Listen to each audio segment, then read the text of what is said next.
We have Brother Chandrasekhar from Zoom. I request Brother Chandrasekhar from Zoom to please unmute and ask your question. Good evening, Bibu. Good evening, brother. Good evening, Good evening. Brother Abhishek. Good evening, brother. Can you please introduce yourself, brother? Yeah, I'm Chandrasekhar. I joined in from Hyderabad. Yes, brother. Thank Yeah. you. Please proceed with your question. Okay. Yeah. Before I ask a question, I should give a context. The context is on 4th February, from a YouTube channel named Chhattisgarh Christian Forum, a bothering development was broadcasted. The news was one person by name Adesh Soni, who seemed to be belonging to a right-wing Hindutva group, in what seemed to be an internal meeting, gave a call to his supporters to go as a group of about 5,000 people to Vishrampur, Janakpur, Ganeshpur, three small hamlets in Chhattisgarh area, to kill, to rape, and to destroy all the three villages, about 3,500 villages.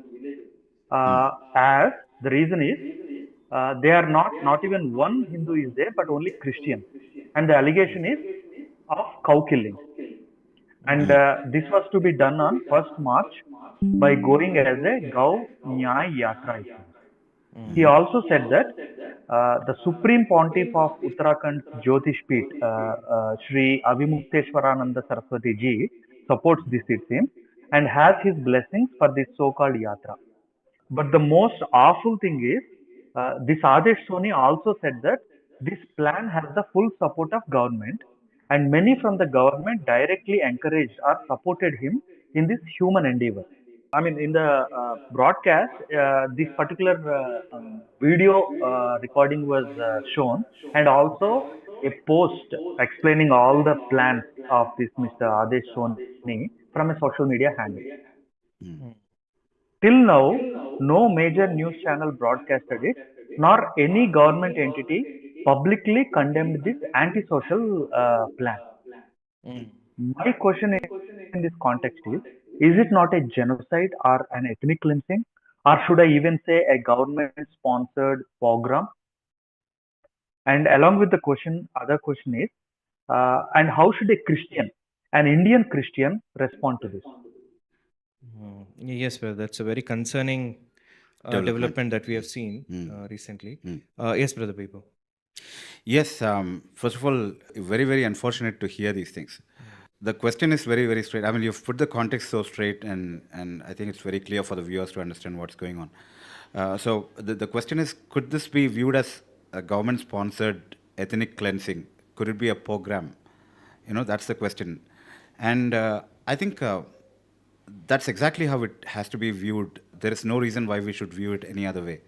And first of all, I mean, can it be possible? I mean, can we conceive of something like a government which is expected to protect its people would take up a genocide against its own people because they belong to some other ethnicity or some other faith?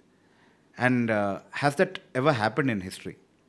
Well, it has happened, and it has happened in particularly against the Christian faith in different parts of the world. It's not something unique to India itself. And the probability of this happening is very high because we understand that, our Master, the Lord and Savior Jesus Christ, was actually subjected to an unfair trial and unfair execution by a government of his time, right? He wasn't given a fair trial or a fair execution. And Jesus himself said, servant is not greater than his master. And if that is what the master had to endure, it is quite possible that we as his servants would have to endure at some point in our experience. I mean, it is quite possible that such a thing could happen. And has it happened in the past? It has happened in Syria and in Iraq, where ISIS were dominant, and they did try to eliminate many Christian families from a particular country. I mean, the countries that I named. So it is quite possible that such a thing can happen. It has happened in the past. Okay, can it happen in India? Yes, there is every likelihood that it can happen in India for several reasons. First of all, we understand that there is an ideology in this country which is championed by a group of people called the RSS. It is the Rashtriya Swayamsevak Sangh, and in fact, the government that is ruling India today is the RSS government. Well, you might say it's a BJP government, isn't it? But we must understand that the BJP is the political wing of the RSS. Okay, and the RSS ideology, ever since its inception in 1925,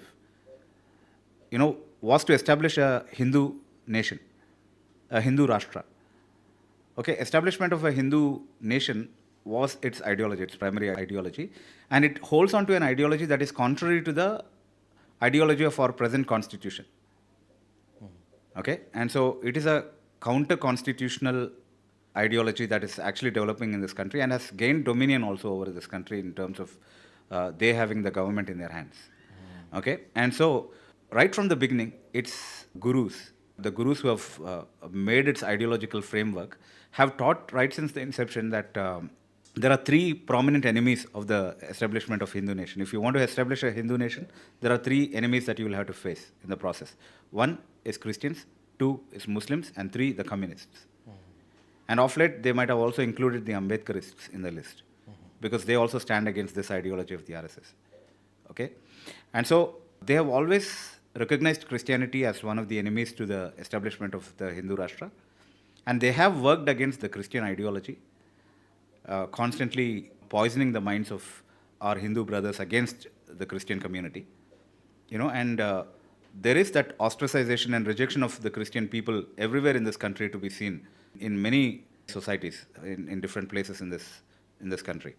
So it's very, very likely that this could happen. And now that they have the government in their hands, they have the power in their hands, would they not make use of every opportunity to execute and bring their plan into action and success eventually? They would certainly do that. Okay, they have done that. The past couple of years, we have witnessed some very great violence in Manipur against the Christian community. Okay, and they have always represented this thing or misrepresented this thing as a communal conflict because of some land issues within the state. Between two communities called Meitei and Kukis. But actually, you would know that the violence was always targeted against the Christian community. It was the churches, the Christian institutions, and the Christian missionary-run schools that were demolished and destroyed. And several Christian families were displaced and their houses ruined, their properties vandalized and destroyed. And several of them are still in camps, in relief camps. So for the last 2 years, we have been seeing a clear evidence of what the government can do when it's in power to enforce its ideology of doing away with the enemies of establishment of the Hindu nation. They can actually kill them. They can actually, plan a genocide and be behind the whole plot.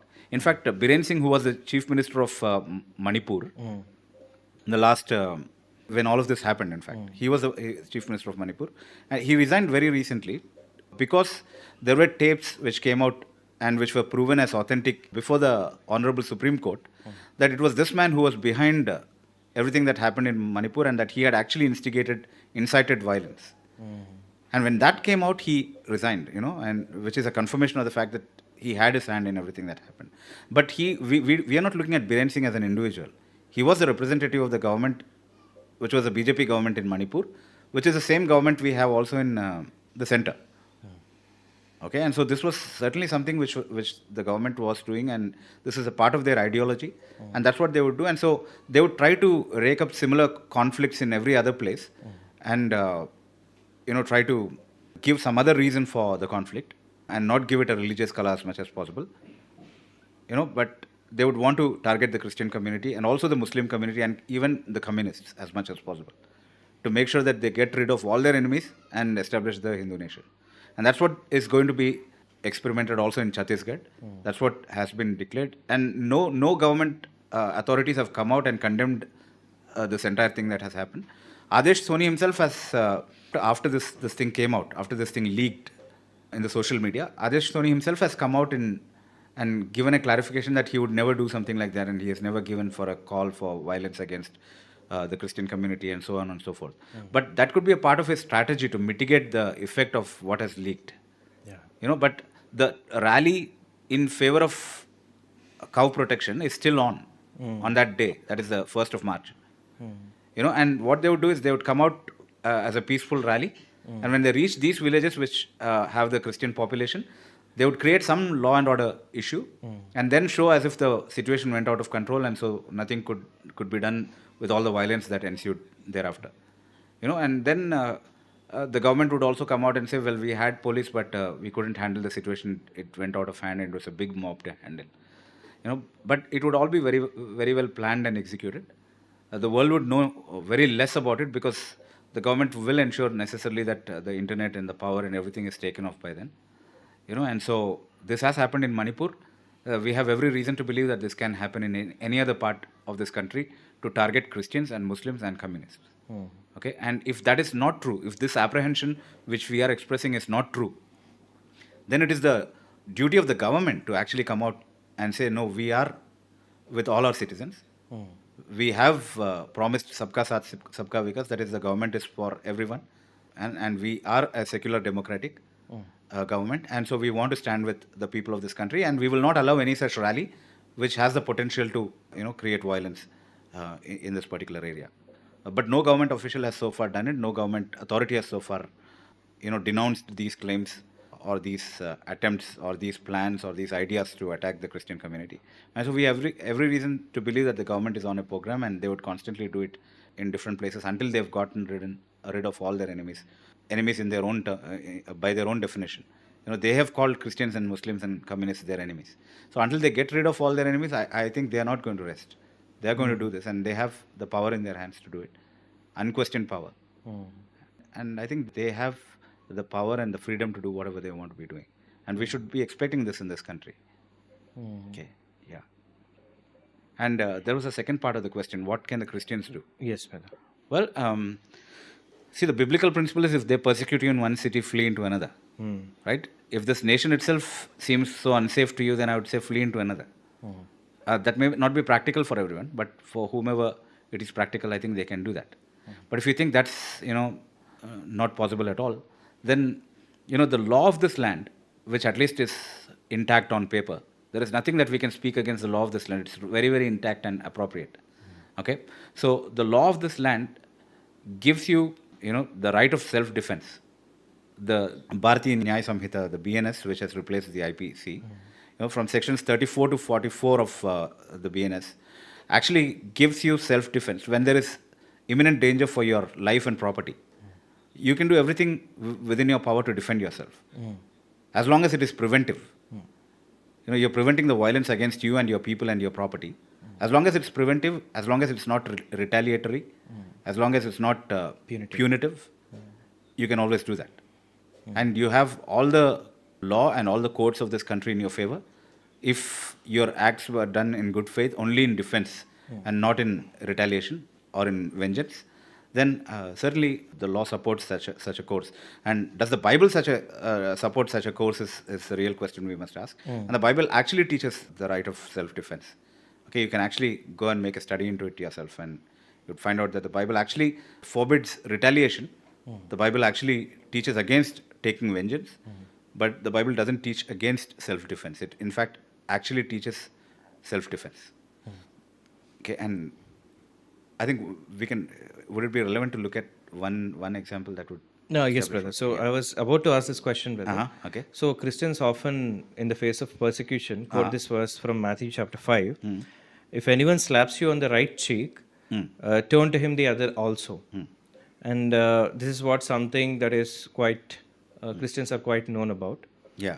So how should we, when we are persecuted and the brothers and sisters, in this particular villages, should they allow this persecution? It says, do not resist the one who is evil, but if anyone slaps you on the right cheek, turn to him the other also. Yeah. Should they have the spirit when they are facing this persecution, or how should they respond to that? Well, in the context, we would first of all understand that Jesus begins by saying, when we look at this section in the Sermon on the Mount, in Matthew chapter 5 and verse 17, Jesus says, think not that I am come to destroy the law or the prophets. I am not come to destroy but to fulfill. So he was actually upholding everything that the law says. And the law of Moses actually upholds self-defense. In Exodus chapter 22 and verse 2, can you read that, brother? Yes, brother. Yeah. Exodus 22:2 says, if a thief is found breaking in and is struck so that he dies, there shall be no blood guilt for him. Okay. So it's actually stating a principle by giving an example of a situation where you have nothing that you can do for your defense other than hitting back. And if you hit back, and if the man happens to die, your intention was not to kill him but only to defend yourself. But if he happens to die by reason of how you handled the situation, the guilt is not to be imputed to you. You were not guilty of the blood of this man that was killed. So the Bible approves self-defense in this place, in the law. And Jesus actually explicitly says, this is his prelude to the whole section of the law that he was about to teach. He says, I think not I'm come to destroy the law of the prophets, but I'm not come to destroy, but to fulfill. Okay, so he wasn't speaking against the law of Moses. And when we go into this context in Matthew chapter 5 and verse 38, he's actually amplifying and exemplifying the law of non-retaliation. Actually, he's talking about a context where the law actually says an eye for an eye and a tooth for a tooth, which was a law to be executed by the magistrates. And it was not for someone to take the law upon their own hands and do it for themselves in retribution.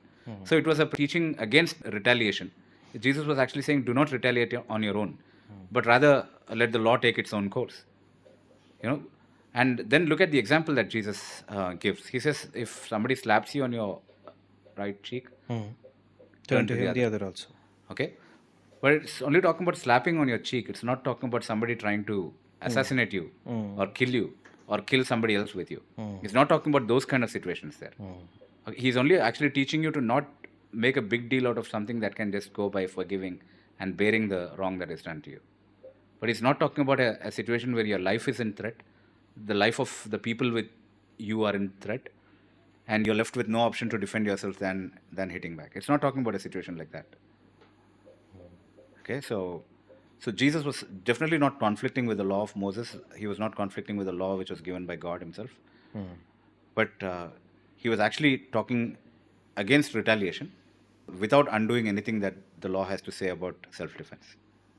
Otherwise, we are making Jesus inconsistent with the law, which you will have to explain for yourself, whoever is doing that.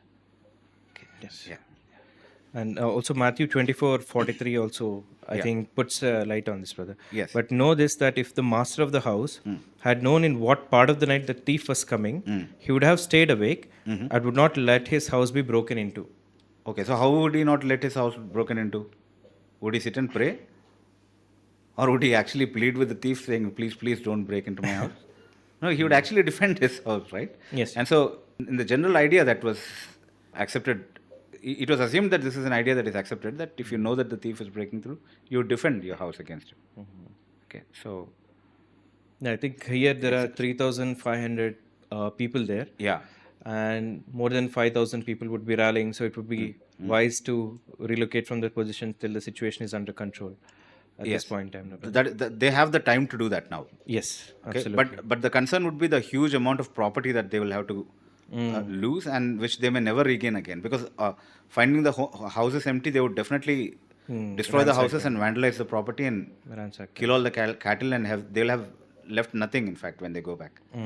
Okay, and so the government should take responsibility for that and rebuild everything for them if that happens. So they must probably plan to relocate. If there are 3,500 families, there must be 3,500 families all across this country who must be willing to even accommodate if they come and ask for help. Yes. Because it is a situation where they truly need to be accommodated. Okay? But I don't know whether they will be willing to do that. But if they're staying there, and if it suddenly comes on them, and if they have nothing else to do other than either run away or defend themselves, then they should stay the ground and defend themselves. They can't simply allow their children and the women to be killed and ravished and paraded naked and all of that. That's what they would do. That's what they did in Manipur. So instead of allowing all of that, I think take a course of self-defense, which the Bible allows and the law of this land allows. Okay, and yes, brother. Yeah. Thank you, Bibu, brother. Yes. I think your training in the law has helped understand this question from the BNS and what provisions the government gives us as citizens. Brother Chandrasekhar, I hope this has answered your question. Yes, brother. Yeah, it is a very dangerous development, and we need to pray, but also, all the courses you said are very open. Actually, in fact, the last 5 years, the emigration from India is highest over the last 100 years. Many people has emigrated from this country. Yes. It is statistically proven. Even the data is from the government itself. Yes, and I think that's the safest thing to do in this country now. Yeah. To leave the We country and ha- go to we some other safe place. if we have Yeah. life, we can do anything later. Correct. If you live and survive to see the day tomorrow, you can think of doing many things. But there's nothing more unwise to stay in a place where you know you will be targeted. And of course, not everybody may have the wherewithal to do that, but whoever can do that should do that. Yeah. Brother, I have one question. One aspect of the same question that Brother Chandrasekhar asked. Okay. So we as Christians who are not in Chhattisgarh, apart from praying, Yeah. is there anything that we can do Yeah. to help our brothers and sisters in Chhattisgarh? Which is what I tried to communicate. I mean, we must, more Christians. It's not just one or two. It's not just you and me. But more Christians must think about it more seriously. And before it's too late, send the message to this Chhattisgarh Christian Forum or whichever agencies are dealing with this thing, that we are open. That we would be able to identify households which will be able to accommodate these people for some time until the crisis is over, and I think there are Christians in this country who can afford to do that.